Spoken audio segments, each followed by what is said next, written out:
What is up, guys? Welcome back to Dan's Reviews, and today we're going to be doing our next Season 2 review for the Walking Dead television series. This is going to be for Season 2, Episode 12, which is called Better Angels. Now, this is probably the biggest game changer in the Walking Dead ever. This episode and forward, man, this one changes. Because this one goes a direction that a lot of people thought that they wouldn't do, because they didn't do it at the part where everybody thought, which is the death of Shane. A lot of people thought that in Season 1 they were going to kill Shane around the end of Season 1. Didn't happen. Now, of course, they didn't think it was going to happen. I saw a lot of the fandom around that time, and they were saying, we're probably, they're probably not going to kill Shane now. They're probably going to make him a part of the group somehow long term.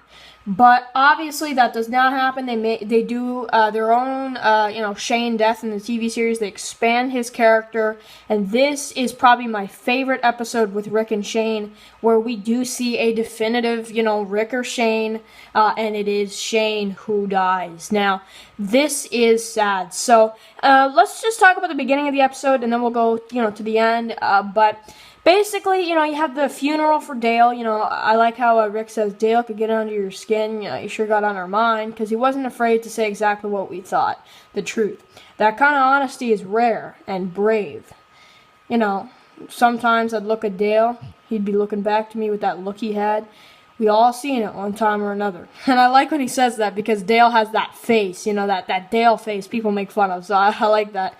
And then you get Andrea and Dale, talking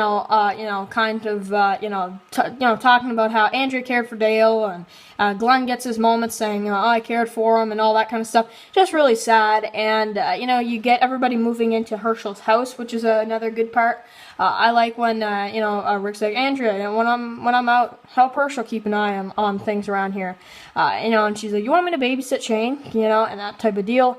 You get Carl giving the gun to Shane and saying, please don't tell. And then you get a couple other things going on. You get Lori saying, I'm sorry, you were there for me. I should have seen it, and you were there for me. Thank you. And you get all that stuff. And then you get the part where Shane just loses it after that. I think that's what makes Shane realize that he has to kill Rick. Obviously that doesn't happen, but I think that's what makes him realize, what, I'm gonna kill Rick. Lori clearly loves me, and that type of deal. That's what he thinks, at least. She even confirms, too. I don't even know whose baby this is, So, then you get Shane, he does the whole Randall thing. He brings him out into the woods. They check for Randall. I like Tito. He said, yo, Randy, get off the car. You're off the hook.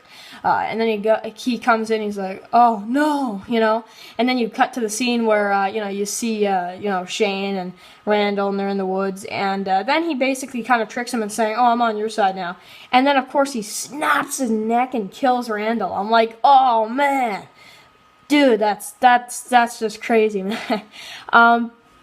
And then, you just see him, and then he, crushes, basically hits his head on the tree to make it look like he, punched, he just came up on it, clocked me in the face, and then ran off. That's basically what he's trying to say. And I don't know how they don't see Shane, because he's, right outside of the woods, literally standing, just kind of, he's literally standing right there, not behind a tree at all at first, and they're all looking around, looking in every direction, and they somehow don't see him when everybody's at that second barn. I'm like, what the heck? How do they not see him, I don't know. That's just ridiculous. And then he's like, he comes out and he's like, he's got my gun, and he also doesn't hide his gun very well, because literally what happens is Rick, and everybody else, Rick, Glenn, Daryl, and Shane go out, but how do they not, trip on his gun, or, walk on his gun, or, I don't know, something, because they literally walk in that same direction. So I don't really understand what happened there, but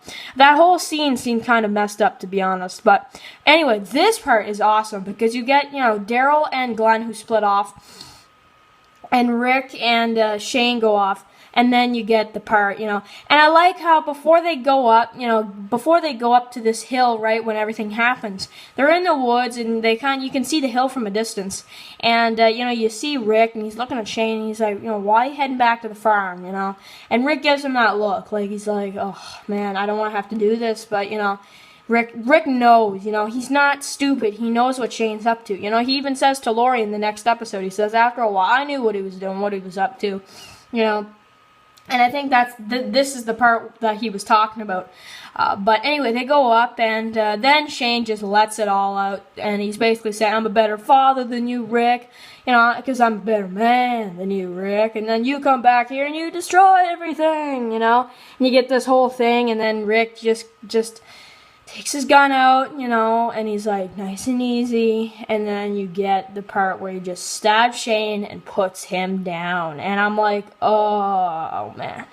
And he's like, this was you, not me, you did this to us, and you know what, really, he kind of did. Shane really did not have to even try to kill Rick, but, it is what it is, so... Man, then you get the flashes of, like, the walkers, and it kind of scares me, because it's like, Gah! Goes to silent. I'm like, oh my god, that's probably a terrible zombie noise, but whatever. Anyway, that kind of scared me. And then you see Shane, he turns once, because Rick is distracted by Carl. Shane's starting to walk, and Rick thinks he's pointing a gun and about to shoot his own father. But then, of course, he shoots zombie Shane. Really, really cool.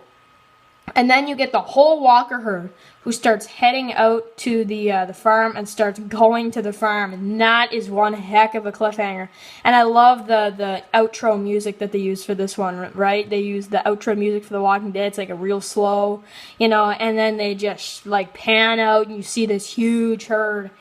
Oh man, then you just know, that there's only one episode left, and it's gonna be a good one, and of course it is. So I hope you guys enjoyed. This was a crazy episode, and definitely a game changer for the series after this one.